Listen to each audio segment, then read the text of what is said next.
I was walking upstairs to go to bed at 4 in the morning after a late night editing things for my work.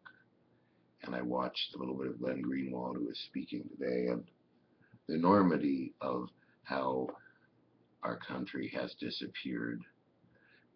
It just weighed on me so much every day. I don't understand how we can all walk around anymore. Kurt Vonnegut said that George Bush was totally unqualified and incompetent, that he feels he has no country anymore. It boggles the mind to him that a guy like Bush could even be considered president, much less be elected or even come close.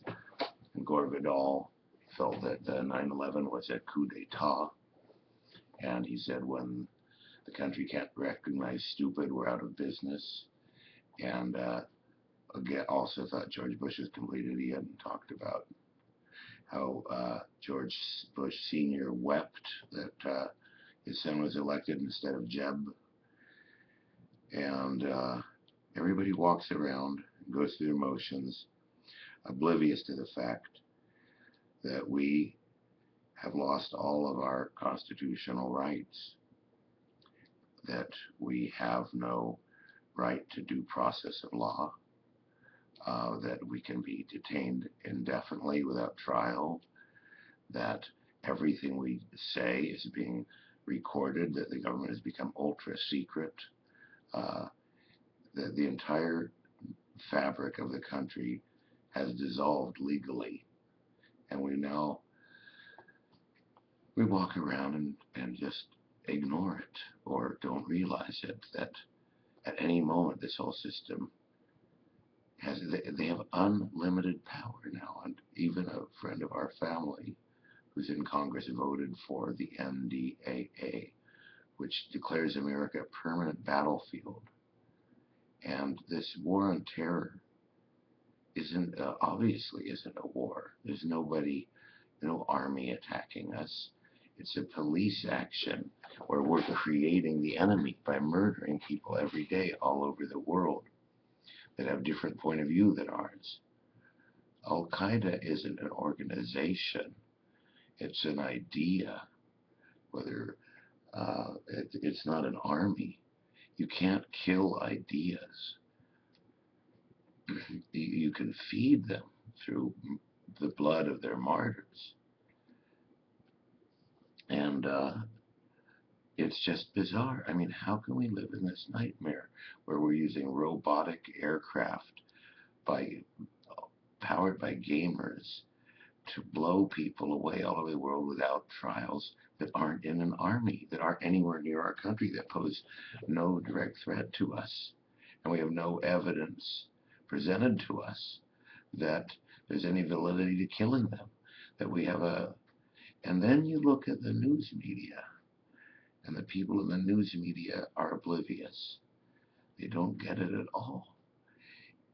You see them hustling people off stage and shouting people down and saying the most bizarre things, whether it's Joe Klein or Joe Scarborough or Mika or even Rachel Maddow, was fooled by them in Libya, and not so much in some other areas, perhaps. And how can we tolerate this?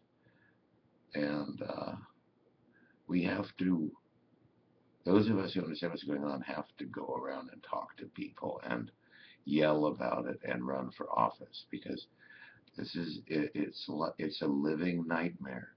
Even if you collect your paycheck or you run your business and your kids go to school and you water your lawn, we're living in a nightmare.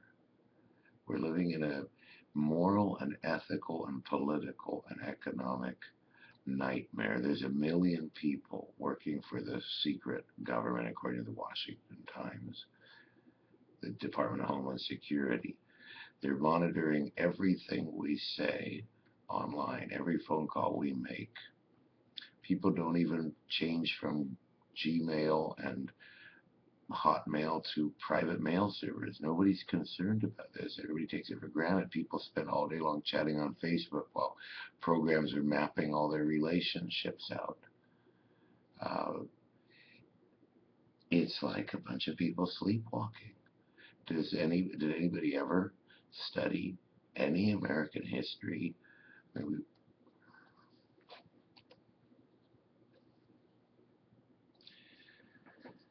it's just mind-boggling. How can we live like this? How can everyone walk around with this knowledge and not be depressed?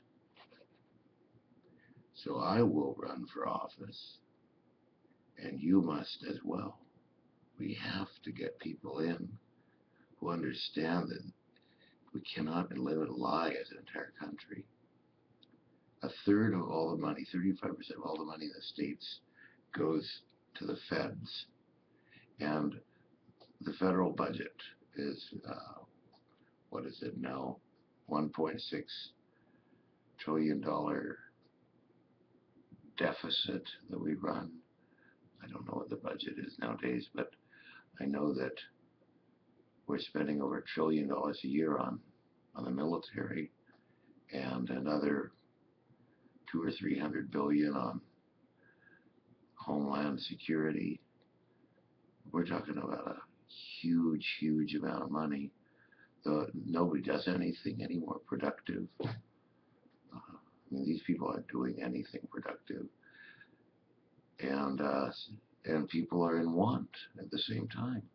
And there's huge amounts of people's energy going into things that produce nothing. Yet there's lots of people with needs and wants. It's just mind-boggling.